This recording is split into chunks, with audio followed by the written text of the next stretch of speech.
Sans transition, direction le passé, tout de suite dans Curiosité.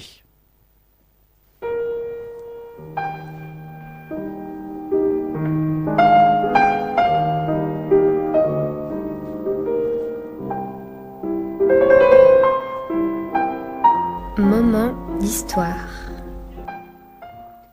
Et le passé vers lequel tu nous renvoies, Nicolas, bonjour. Bonsoir. Et plus particulièrement vers l'histoire du cours des 50 otages de Nantes. Oui, c'est bien ça. Aujourd'hui, comme des milliers Nantais, j'ai utilisé le tramway. Commerce, place du Cirque, 50 otages. Parfois, il m'arrive de continuer sur la ligne 2 pour rejoindre la faculté. Ce chemin du quotidien, nous sommes si familiers. Pourtant, on ignore souvent son histoire. Le cours des 50 otages est étroitement lié à un homme, Karl Hotz. Karl Hotz était un ingénieur allemand. En 1929, il est affecté à Nantes aux travaux d'aménagement de la Loire et de l'Erdre. Son entreprise, Brand, participe à ces travaux dans le cadre du dédommagement de la dette allemande après la Première Guerre mondiale. L'objectif, réaliser le comblement du cours inférieur de l'Erdre sur près d'1 kilomètre. C'est là que sera aménagé par la suite le cours des 50 otages.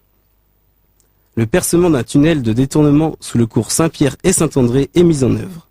En 1934, le tunnel Saint-Félix est inauguré. Durant 4 ans, l'officier allemand séjourne à Nantes. Sa culture et son aisance lui permettent de tisser des liens avec les notables de la ville. Il reviendra à Nantes par la suite, mais cette fois en tant que militaire, le 23 juin 1940. Il est alors nommé Feldkommandant, c'est-à-dire responsable des troupes de l'occupation de Loire-Atlantique. Mais cela tourne court. Un peu avant 8 heures, le 20 octobre 1941, Karl Hotz est assassiné dans la rue du Roi Albert, de 2 balles dans le dos. L'attentat est commis par 3 membres de l'OS, la branche armée du Parti communiste, Gilbert Brunschlein, Marcel Bourdarios et Spartaco Guisco. Ils avaient pour mission d'abattre un officier allemand. Le hasard a voulu que ce soit Hotz.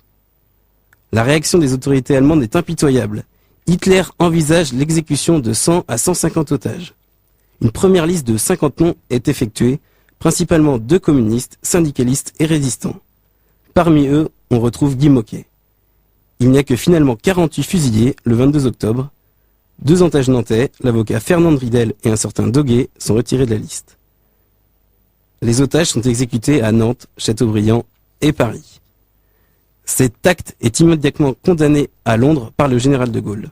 Le 11 novembre 1941, il décerne à la ville de Nantes le titre de compagnon de la Libération. Dès 1945, le nouveau boulevard, façonné par le comblement de l'Erdre, prend le nom de cours des 50 otages. En 1952, on ignore le monument à l'extrémité du cours, en hommage aux martyrs du 22 octobre 1941. Beaucoup plus tard, le 10 juin 2010, la statue en bronze du général de Gaulle, œuvre de l'artiste nantaise Françoise Boudier, est érigée. René Guicadou a écrit un poème qui s'intitule « Les fusillés de Châteaubriand ». Je vous en cite quelques vers. Ils sont appuyés contre le ciel. Ils sont une trentaine appuyés contre le ciel, avec toute la vie derrière eux. L'un d'eux pense à un petit village, où il allait à l'école. Un autre est assis à sa table, et ses amis tiennent ses mains. Ils ne sont déjà plus du pays dont ils rêvent. Ils sont exacts au rendez-vous, ils sont même en avance sur les autres. Pourtant, ils disent qu'ils ne sont plus des apôtres, et que tout est simple. Et que la mort surtout est une chose simple, puisque toute liberté se survit. On dit qu'il y a une première fois à tout. Aujourd'hui, c'était ma première à la radio. Merci à Prune et à l'équipe de l'émission de m'accueillir cette saison. J'interviendrai chaque lundi pour un moment d'histoire. La semaine prochaine, je vous parlerai de Jeanne de Clisson. Merci. Et merci à toi, Nicolas. Grâce à toi, on en sait un peu plus sur l'un des principaux axes de la ville de Nantes. Toutes les émissions de Curiosité sont à retrouver sur le www.prune.net dans la rubrique Émissions.